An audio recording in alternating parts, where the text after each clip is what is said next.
No vídeo anterior, eu falei sobre o Evangelho Marcano, que é a constituição das memórias apostólicas de Pedro, pois Pedro foi o seu mestre depois de Paulo. Neste vídeo eu quero falar sobre o Evangelho Lucano.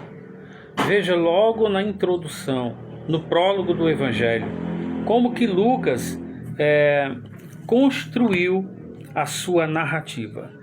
Tendo, pois, muitos empreendido por em ordem a narração dos fatos que dentre nós se cumpriram, segundo nos transmitiram os mesmos que os presenciaram desde o princípio e foram ministros da palavra. Pareceu-me também a mim conveniente descrevê-los a ti, ó excelentíssimo Teófilo, por em ordem, havendo-me já informado minuciosamente de tudo desde o princípio. Então, o Evangelho de Lucas, inicialmente, ele teve informações do Jesus histórico e do Cristo da fé com o seu mestre Paulo. Com base em que você fala isso? Com base na patrística, que fala que Paulo foi o primeiro mestre de Lucas, com base em Colossenses 4:14, que Paulo cita Lucas como seu companheiro, com base em Filemão, versículo 24, pois só tem um capítulo, Paulo cita Marcos e Lucas, e daí por diante a história da igreja foi passando essa tradicional memória que Paulo e Lucas sempre estiveram juntos, ok? Então, inicialmente, não é exagero nem contraditório afirmar que Lucas obteve informações do Cristo da fé e do Jesus histórico através de Paulo.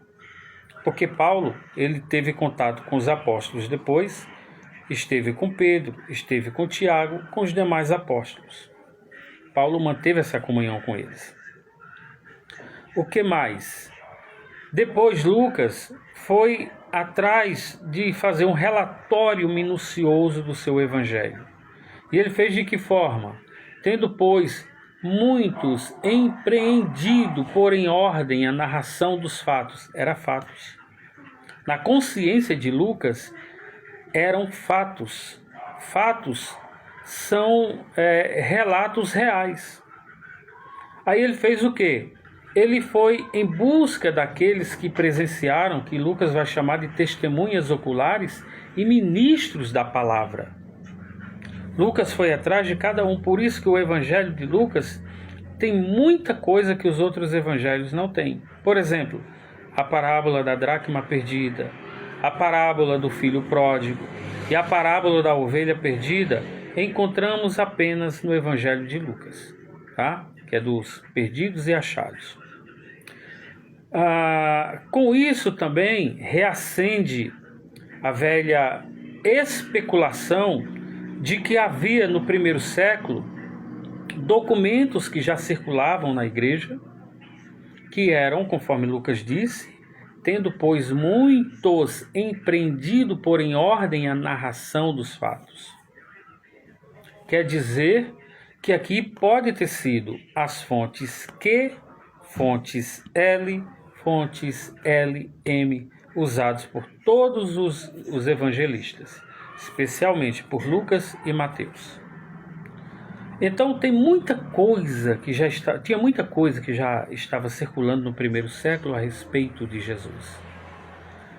E mais uma vez, nós temos no Evangelho de Lucas as memórias dos apóstolos, tanto as memórias que passaram para Paulo, como aquelas que pela fé Paulo obteve de Jesus e transmitiu também para Lucas e os demais, conforme 1 Coríntios capítulo 11, versículo 23. O que eu recebi do Senhor, o que também vos ensinei. Se Lucas esteve com Paulo, Paulo também ensinou a Lucas. Ok? Então o Evangelho de Lucas é um dos evangelhos mais robustos em informações. Ele fez um verdadeiro papel de um historiador. Ele foi atrás das informações de forma minuciosa.